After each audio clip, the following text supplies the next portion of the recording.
The Behemoth Brewing Company presents the Department of Conversation with Pat Brittenden. Behemoth, give me something hoppy. So Max, Rashbrooke. Your surname is so interesting. Where is your surname from, Rashbrooke? Probably originally it comes from a very small village in England, which is called Rashbrooke with a U, which will be where my ancestors originally came from some centuries ago. That's the theory, anyway. The theory. It's a interesting and unique one. I like finding out about people's names. I have a thing about why people's names mean what they mean. Like, do we grow into our names? Do our names become who we are, or are our names just a series of letters around us which kind of mean nothing? And people, where you kind of you're using it. It's like you use a reason to justify something, so you kind of go, well, Patrick means nobleman. Yes, he's quite a noble man. So do we fit in with that, or how's it work? But anyway. Hey, Max, I've seen you written up as a democracy advocate, actually in a local paper down here in Dunedin, the Mountain Scene, a few years ago. You were written up as a democracy advocate. Is that a fair representation of sort of who you are and what you do? Maybe you could give us the 30-second synopsis. Yeah, I guess I've got two main interests in life, in my work life. One of them is renewing democracy, finding ways for people to participate more in politics and, affect the decisions that are important to them. The other one is economic inequality and sort of the problems of poverty and the gap between rich and poor. Those are the two things I mostly research. And of course, they come together in the sense that they're both pretty fundamental to how society functions, and they can have positive or negative interactions with each other. Yeah, I would think that wealth inequality and democracy would go hand. That'd be sort of almost the other sides of the same coin, because historically on the past it was the wealthy landowners that made all the decisions, and then there's still a feeling of that now to the disenfranchised and the poor at the moment, who still kind of get kept out of democracy at times. But I guess the question is, do they get kept out, or do they keep themselves out? And if they keep themselves out, why? Yeah, really interesting. I mean, there's a quote, one of those apocryphal quotes that supposedly comes from a US judge, Justice Louis Brandeis, where he's supposed to have said, we can either have concentrated wealth in this country, or we can have democracy. We can't have both. Right. Now, as is usual with these things, it turns out he said some much less precise, much more long-winded version of that, but it's a nice summation of what he thought, and it's very true. And and to bring that down to an academic level, the sort of the international cross-country comparisons are really, really clear that what probably the single biggest suppressor of turnout, and in fact even people's interest in politics and even their interest in discussing politics, is economic inequality. And it's because, a large part of it is because they feel, probably rightly, that people with wealth not just have more sway about, what gets decided, but are actually able to determine what's even on the table for being discussed. So, I mean, I suppose you could say people exclude themselves by not voting, but they're excluding themselves because they feel like they've already been excluded. I guess you could put it that way. Yeah, it's that. Is there a place for them to be, or have they been made to feel, maybe that's the wrong word, feel, it's a bit emotive, that they have no right to be in that place, so they feel like they've been excluded, whereas if you enter the absolute truth of it is anyone can step into a booth and vote. But if you feel like you're not supposed to, not welcome, that's not your bag, then are you being excluded from external forces? That must be the kind of juxtaposition of talking about, democracy and how we revive it. Is that the right word? Renew it? Yeah, renew it, refresh it. Yeah, absolutely. I think you're right. And if you're living in poverty, it's there's so many things. I mean, often, people just feel profoundly, I think, overwhelmed or intimidated by the system. They feel like they don't know enough. They probably also feel like even if they do vote, nothing will change. That's a really common feeling. So there's so much going on, I think, for people who aren't engaging. And I think absolutely. I mean, the two things have to go together. I mean, if you don't have a lot of people, if you have a very unequal society, people don't participate, and so then political decisions get weighted towards the interests of the wealthy, and society becomes even more unequal, and you're on a downward spiral. And for me, the magic thing is to get on with the upward spiral where you reduce inequality, more people participate, decisions then further reduce inequality, and so on and so on. I think it's a crazy big question. I'm just looking at our time and thinking, oh, we've got 45 minutes to chat. And I was going to say, how to reduce inequality. I mean, you probably can't even answer that question in the 45 minutes we've got to have a bit of a chat, because it seems like such a massive question. But is wealth inequality the underlying problem when it comes to what I would call true democracy, sort of one person, one vote, equal representation, or is it just a component of it? I think it's a huge element of it. And look, I mean, it's addressing economic inequality is really complex, and yeah, you could talk for hours about it. But I think at the same time, I mean, you could do a kind of, sort of top 4 bullet point kind of, a few things you could do that would really reduce it. I mean, just my very quick list would be, to reduce economic inequality would be, have something like a guaranteed minimum income, so like a really generous benefit for people who need it. Something like set the unemployment benefit at the rate of super.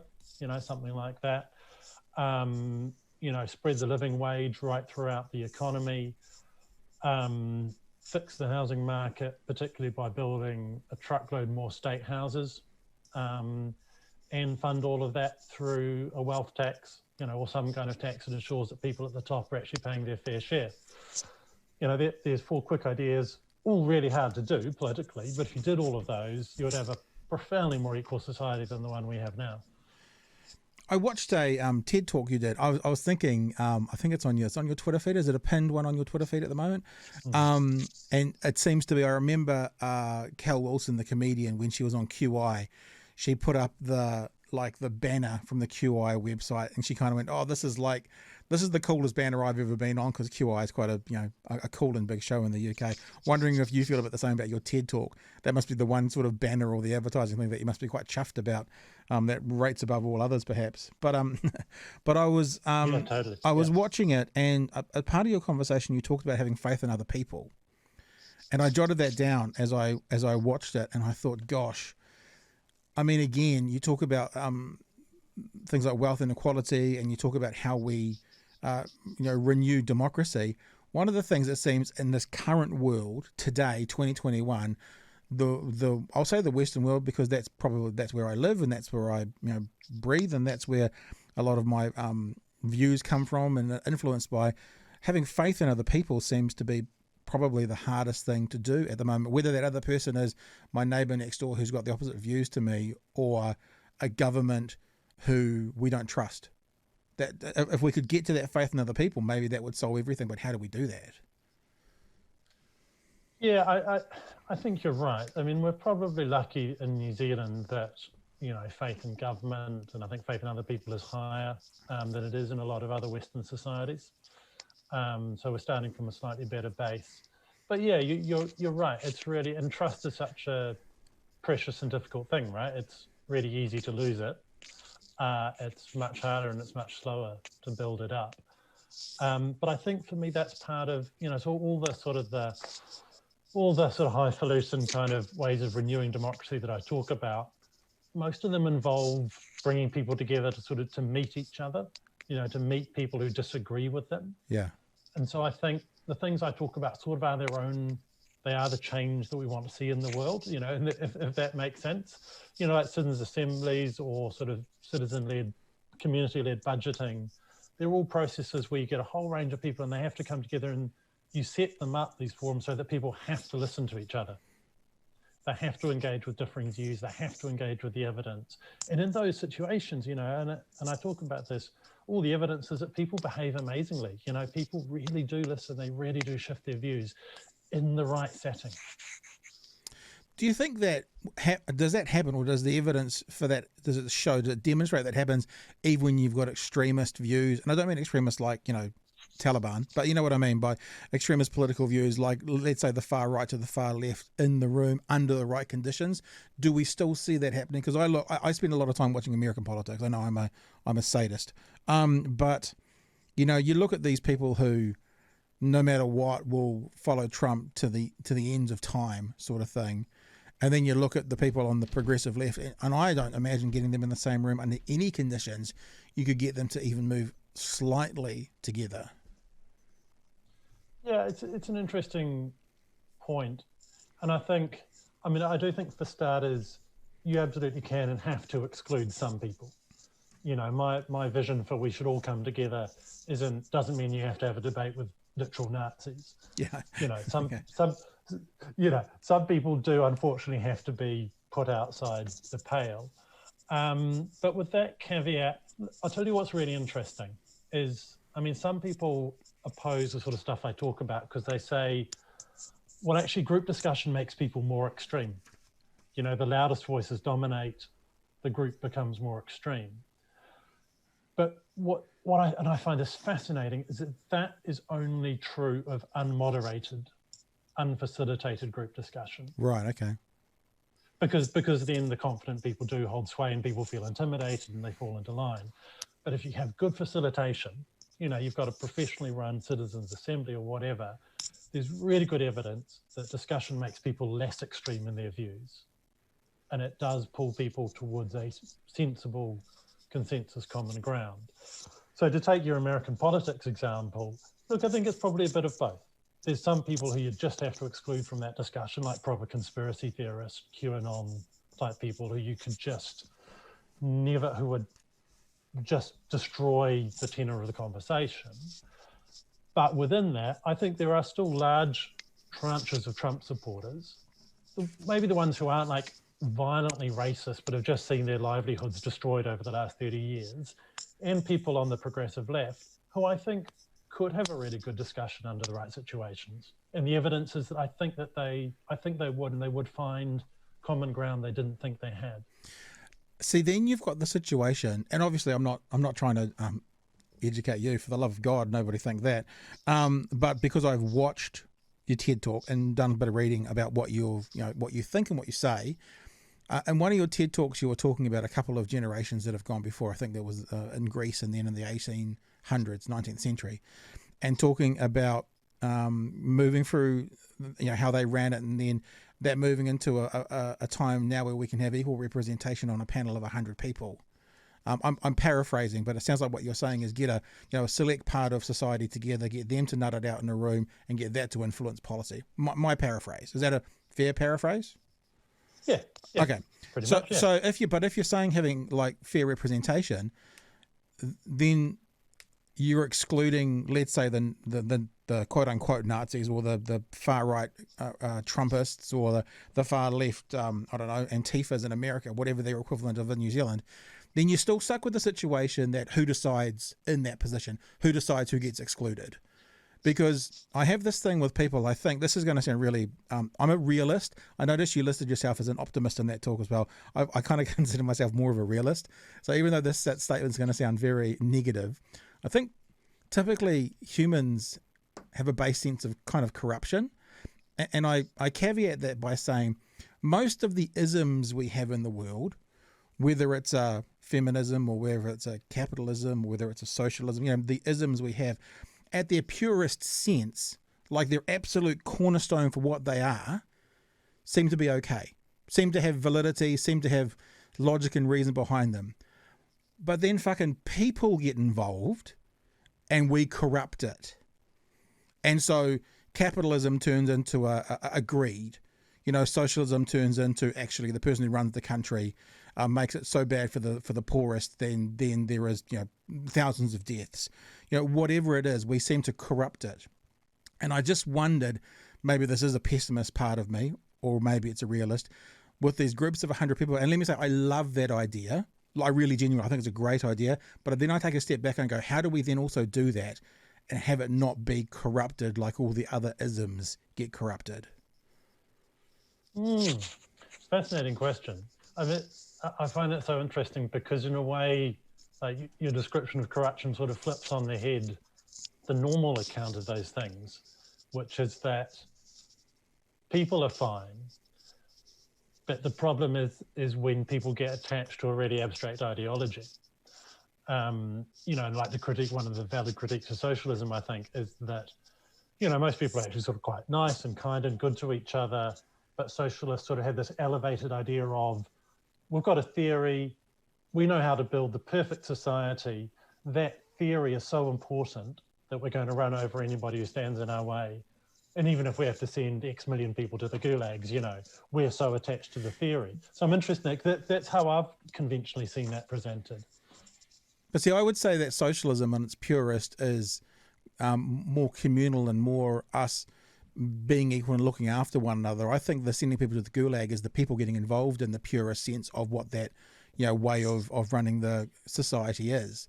I think the sending to the gulag is, and I'm talking about, I'm being naive, and I guess I'm trying to be a bit of oversimplify it by going, the cornerstone of what those isms are, the purest sense of feminism, women are equal to men in every way, purest sense. Some people have taken that in some places, and I'm pleased, I'm not anti-feminist, trust me, I'm not, but it becomes something different from what it was, and in some areas, some would say it's become away from its purest sense and it's ugly. Capitalism is an example, the idea that we all can produce a product, and the product that's the best and that sits best in the marketplace will be elevated under an even playing surface to be the best one, except we get in and corrupt it and we put our thumb on the scale and we say this one might be the best, but actually I want to make more profit, so I'm going to put my thumb on the scale. So it's not actually in its purest sense. So I think that the systems, and I'll use that word again, in their purest sense, in their initial simple ideology, most of them seem okay. I'm not saying are perfect. No one, come at me because I love communism, but it's the people who corrupt it. And it's because we get into the capitalism, we go, hey, hang on. So you telling me if I put my thumb on the scale, I can make an extra 10 mil? Well, shit, yeah, I'll do that. Or whatever it is, Yeah, that's an interesting point. But also at the same time, does anything have to work perfectly? I don't think it does. No, I don't think it can. No, absolutely. So I think that's not a problem. I guess what you want then is, I'm just thinking about this because I've never thought about this in this way, and it's really interesting. I guess what you want is a system that has really strong inbuilt sort of self-correction mechanisms against that sort of corruption by humans, if you want to think about it that way. And I feel like the sort of stuff I'm talking about does. I mean, yeah, of course, look, it's imperfect, and all the kinds of things that I love, citizens' assemblies, citizen-led budgeting. Of course, it can go wrong and it can be corrupted, but what is central to them, and what is central, I think, to, they represent the core of what democracy is about for me, which is people coming together and having to argue the toss with each other, and having to come to, some kind of consensus, or at least agree to disagree. And in that way, finding the best answers and moving forward. And the reason I'm an optimist is that I think over the long run, most things get better. I think we generally run the world better than we did, 100 or 1,000 years ago. I mean, climate change is the obvious exception, but actually we understand much more about the damage we do to the planet than we have ever done in the past. So at least we're in a position to tackle it. And why is democracy successful? Someone once said, it's a really nice line, democracies probably don't make any fewer mistakes than autocracies do, but they fix them much quicker. Right. Democracy is a learning system. It's the ultimate learning system because everyone gets to have a say, and you can bring everyone's ideas together. And so I think because in the things I advocate for, there's this constant interaction of people constantly coming face to face with each other, seeing the evidence, listening to experts, agreeing, disagreeing, changing their position. That's the best sort of feedback mechanism you could hope to find against that sort of corruption that you're talking about, I think. I actually presented to the then Labour Party leadership an idea, almost kind of what you're talking about. It was probably 10 years ago, and I presented them with an idea for sort of a website where the public could get engaged in what was happening in the House. And I said to them, we could fund this, we could do it through whatever the funding agency at the government is, so it doesn't become partisan, and we could have a way of actually letting people know what's going through the house, what the bills are, and giving them a way to participate and come and get involved in those bills. And of course, it didn't go anywhere. But when I hear you talking about that kind of 100 people, like I'm on board, I'm in. But I guess that, I don't know, let's call it pessimistic side. I won't say realism anymore. Wonders if we've gone beyond that. And you were talking before about when someone's presented, and I think you actually mentioned with like scientific evidence, when you were talking about getting people in the room who disagree. I had a guest on, Professor Stephen Lewandowski, and he's done a lot of research on climate change, and particularly amongst climate change deniers. And he found very clearly, the evidence shows very clearly that when presented with scientific evidence to these people that contravene their beliefs, they just find another way to get to the same conclusion. He calls it motivated cognition. So person thinks, climate change is not man-made, it's all natural and yada, yada, yada. And this is why I think that they get shown the evidence why that's not the case, and they just go a different route, but they get to the same conclusion. And the conversation we had was, that can then be applied to other things. The reason that vaccines are dangerous is because there's microchips in them. Well, no, there's not well, actually it's because of something else. So they get to the same conclusion. And I wonder if we're in a time right now, and I don't mean to say this like we'll always be here, but I wonder if we're in a time right now where you say we're running, like the world is better now, but I wonder if we're moving backwards at the moment from this idea of, revamping democracy. I mean, not to continually talk about America, but when America sneezes, the world catches a cold. But it seems that we're going backwards from being able to sit in this room with 100 people, all of different positions, and come to some kind of consensus where we maybe were, let's say 50, 40 years ago. I think that's true up to a point. But again, I'm optimistic because things look very different in the long view. I mean, yes, you've got an awful lot of people in the last 10, 20 years have become conspiracy theorists. But I mean, if you roll back 500 years and you think about the absolutely insane stuff that people believed, my ancestors lived in the UK. I mean, the UK spent large chunks of time in the 17th century killing people for being witches. I mean, and we live in an infinitely more enlightened world. Even if there's lots of QAnon supporters, we live in an infinitely more enlightened world than that now. And it's a really good point about motivated reasoning, and that absolutely exists. But I think again, you have to ask the question: what environment are people being provided with this information in? Like the Twitterverse versus a moderated group discussion is two very different places. Totally. I mean, I'll give you another example. Yeah. It's sort of on a slightly different subject, but it's related.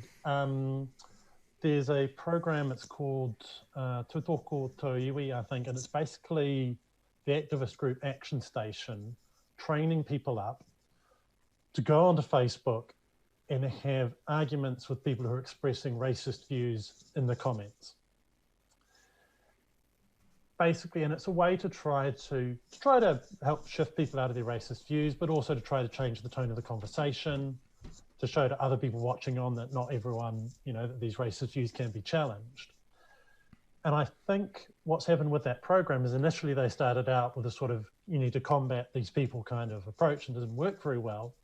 And what they've discovered works. It's really hard to do. And man, I admire people for doing this. What works is you actually have to listen to people first. Yeah. When they're saying these awful racist things, you have to say, I hear you. Obviously, you don't say, I agree with you, but you say, I hear you. I get why you feel angry and frustrated with the world.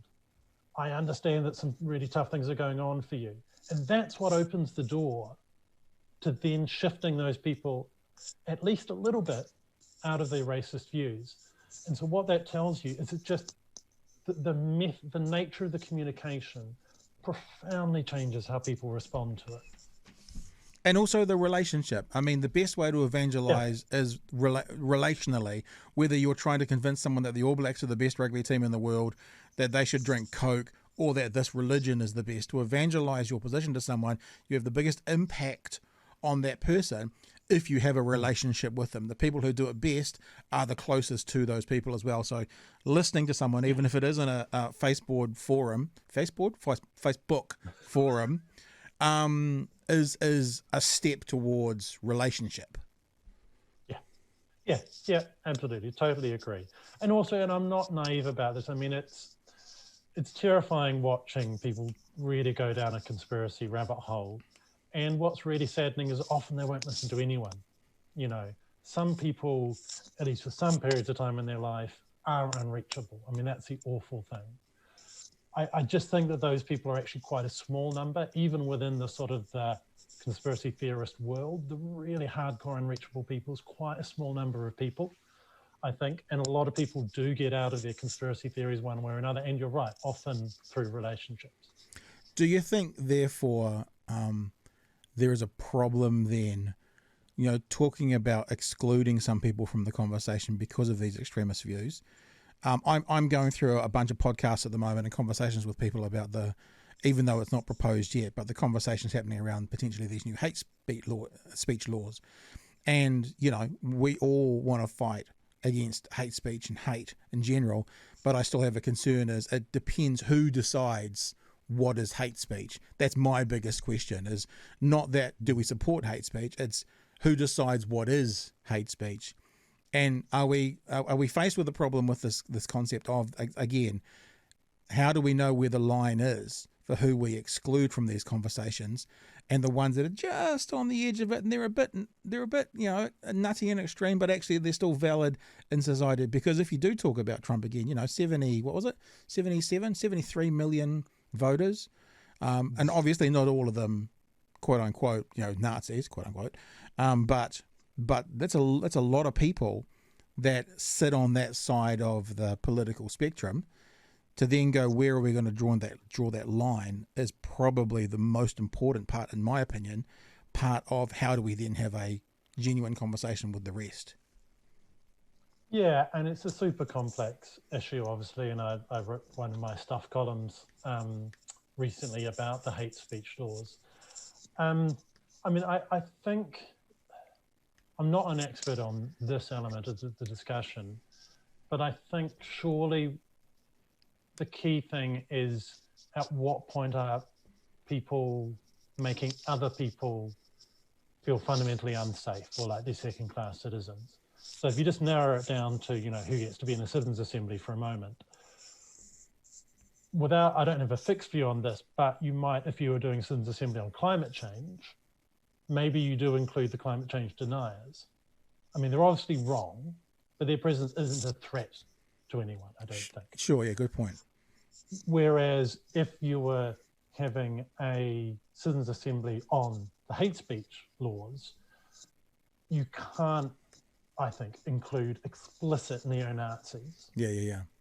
Because they are a threat to other people, either in a real physical sense or because, you know, what is the harm in hate speech? It is making people feel like they are unsafe in the public realm. It's like the Rwandan thing. You call people cockroaches, and that dehumanizes them, and then you have a genocide. So, you know, I think there are some clear cases for people who you have to exclude because they would ruin the discussion for everyone else. I do agree that, you know, to speak to your wider point about hate speech, there are some complex and troubling grey areas, but we always draw a line around that, right? I mean, and I'm sure you know this. There is no such thing as free speech. Yeah, you know, we always rule out kinds of speech. You can't disseminate child pornography, thank God. You can't defame people, you know, for good reason. And we have hate speech laws on the books already. It's not a question about do we regulate, it's just a question about how, you know, and could we regulate it better than we do at present?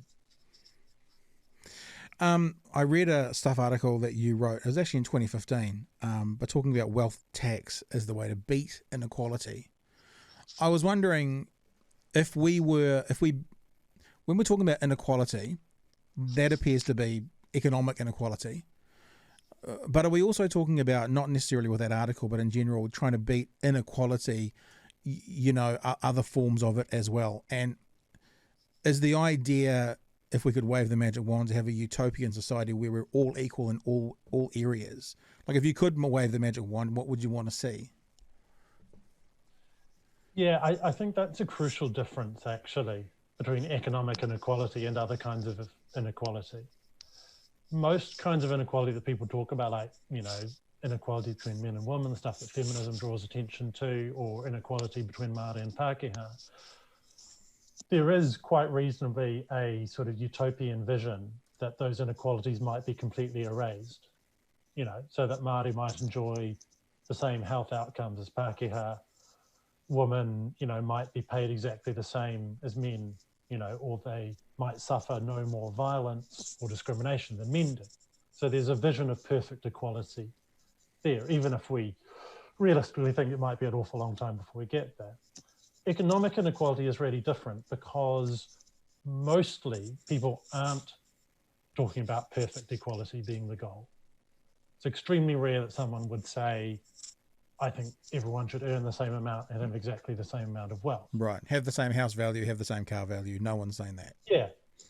Yeah, because I guess because economic inequality comes partly from things that are part of our discretionary effort. How hard do we work? What profession do we choose to pursue? I mean, no one chooses to be female, no one chooses to be Māori. So no one should ever have a lower status because of those things. Whereas people legitimately say, well, I think there aren't huge differences between people. I don't think huge differences of income and wealth are justified, but some people do choose to work harder or make a greater contribution. I don't want to see a world where everyone earns exactly the same amount. I just think the differences should be really small, only those that are genuinely based on choices that people make, and only within a range, so that we live in a world where everyone's got enough for a decent life, so the floor is really high and no one has more than they deserve, so that the ceiling is relatively low, but there's still a difference between those two levels. That wealth inequality, and these numbers are a few years old now, because I remember them from when I was working as a talkback host on ZB. But at one stage, so let's add 20,000 to it now. But at one stage, I think they said about the happiness index, and people felt sort of satisfied with their income once they hit about 70,000, and then everything after that, people didn't like. There was an uptick of happiness and comfort to 70,000, and then after that, whether it was 100,000 or 1 million, it didn't make that big a difference in people's lives. That might be 10 years old now, so maybe that's 100K now. So when you're talking about sort of wealth inequality, the idea of having people at some kind of situation or some kind of level where they're happy and safe doesn't seem to be such a massive number like we would think about. We're not talking millions of dollars per person to try and get there.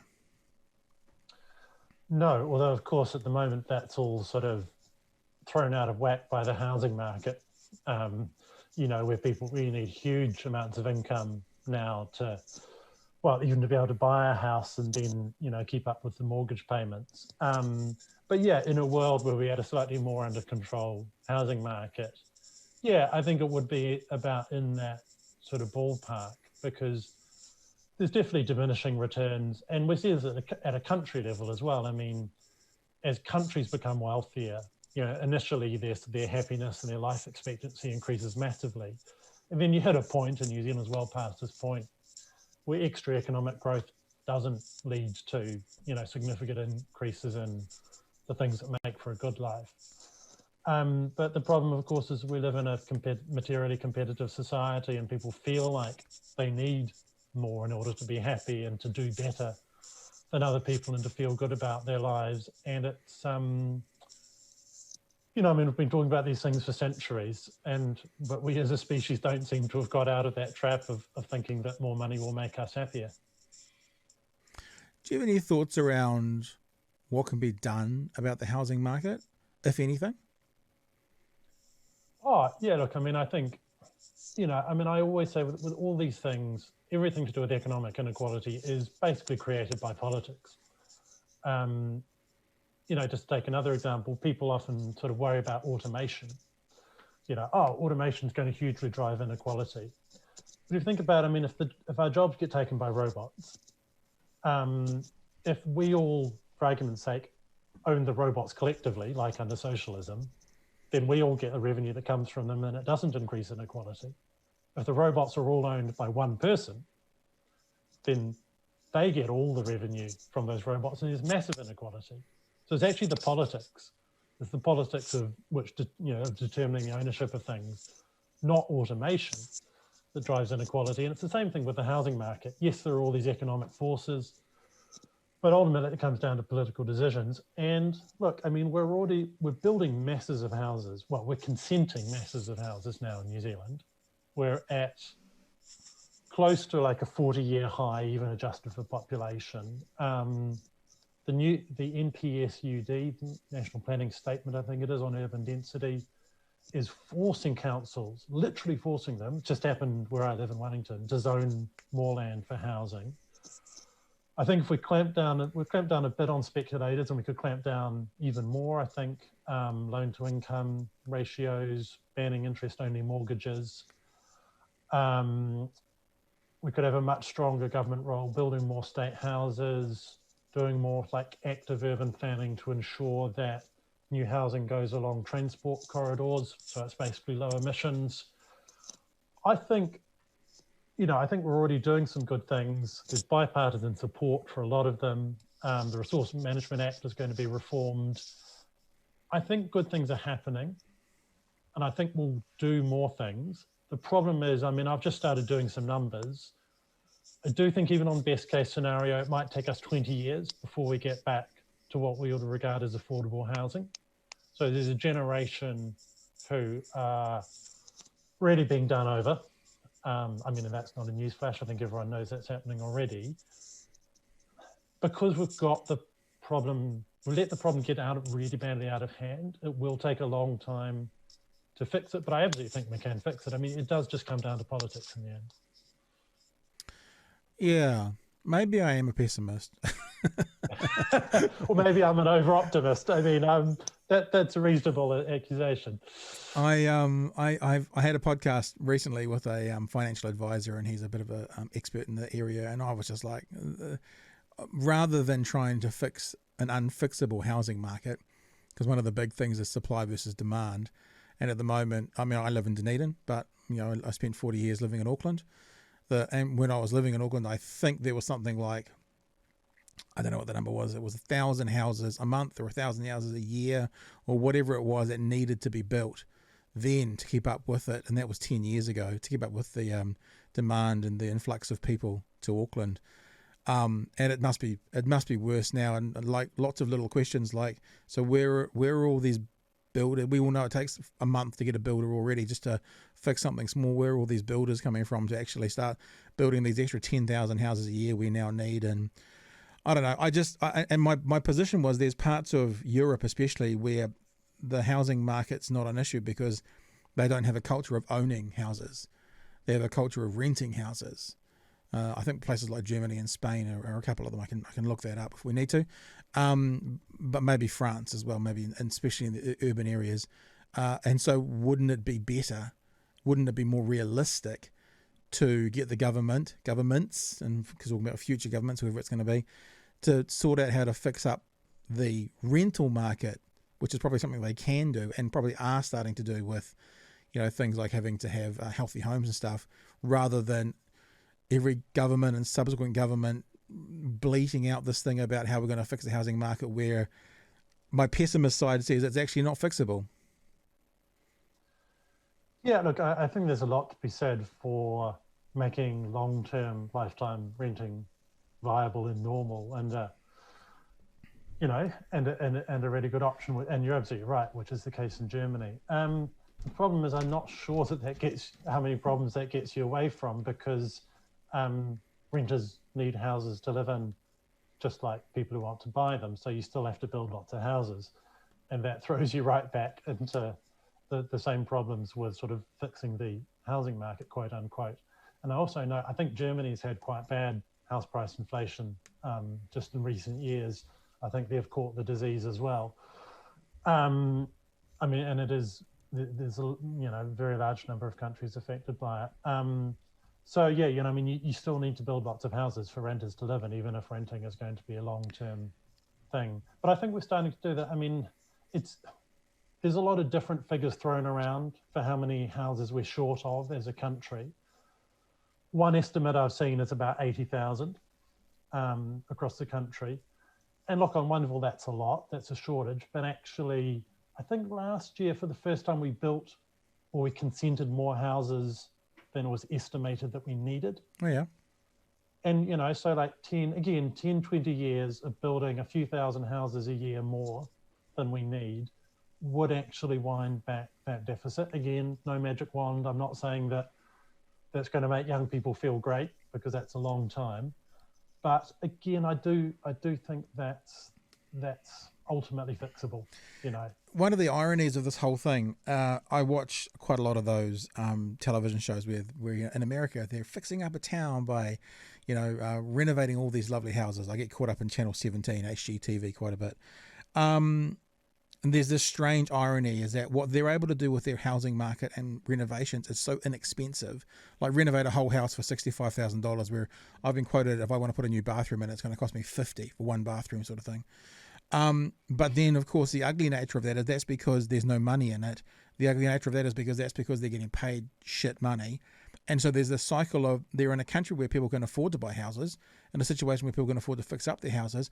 But the ugly truth is it's because people aren't earning good money. It's a little bit like the ugly truth of caged eggs.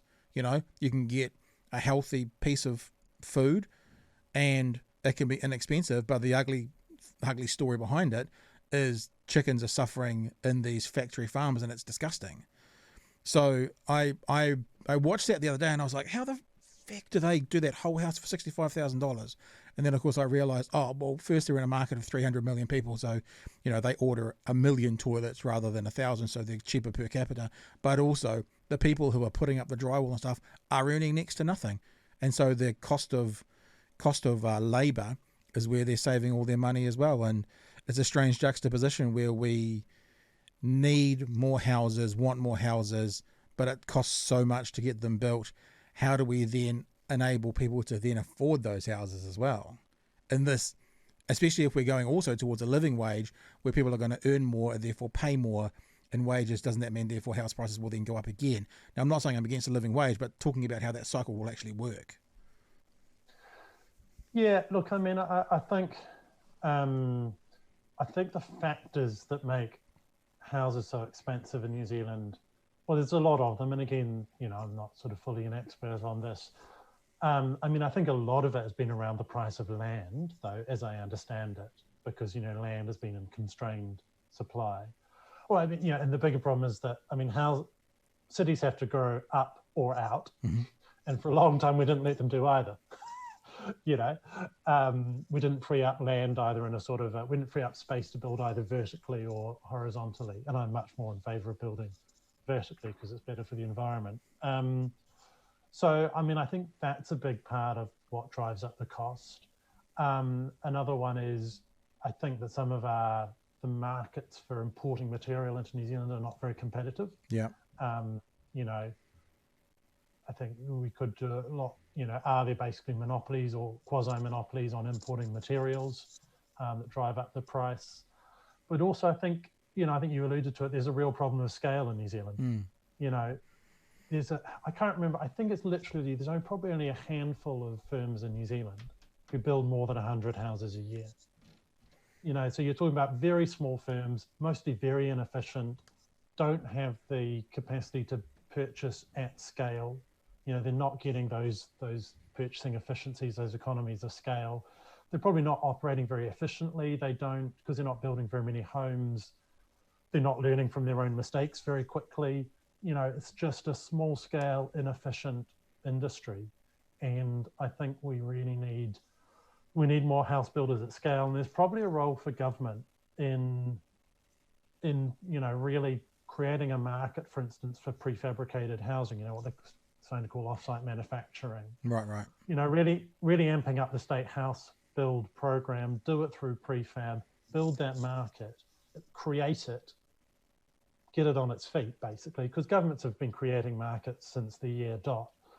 You know, basically the government the German government basically sort of built the solar and wind power industry as we know it by investing massively in the 90s, and that created the demand, and then they learned all the economies of scale, and that's partly why we now have really cheap solar panels.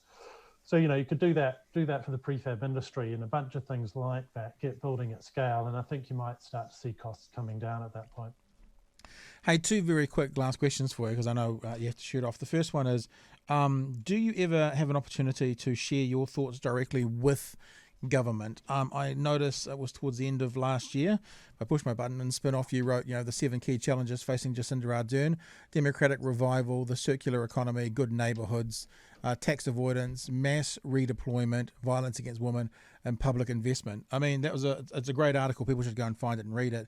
Do you ever get a chance to then slip that to Jacinda and go, here's a help for you? Yeah, I mean, I have a degree. I have some contacts with politicians. Not the Prime Minister herself, sadly. She's a busy woman, hard to get at.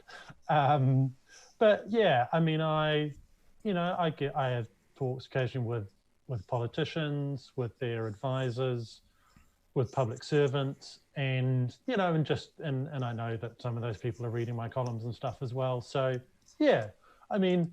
But also, it's never, you can talk to politicians about your ideas, but they've got millions of different things that they're trying to weigh up. And even if they listen to you, there's no guarantee that your ideas get through the sausage factory of policy making anyway. Sure. And look, the last question was, and it really came from when I was reading that 2015 Stuff article that you wrote, is I'm wondering in your progression of, being an advocate for democracy and revitalizing or renewing democracy, have you changed anything significantly in your position from 10, 15, 20 years ago to where you are today? Well, I mean, to be honest, 10, 20 years ago, I probably didn't even know about most of this stuff. And so, I mean, so it's all still, so I'm still learning, really, to be honest, even though I guess I know a fair bit about it. I suppose one journey I've been on, but we've talked a lot about citizens' assemblies in this conversation, and and there's something that's really attractive about that idea. If you get 100 people in a room, because there's only 100 of them, they can have this really beautiful discussion with each other.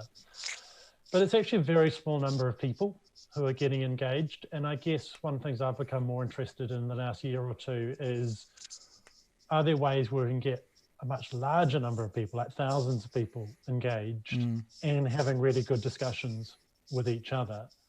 And I feel like some of the things like sort of community-led budgeting, where your local council puts up a bit of money for residents to allocate directly.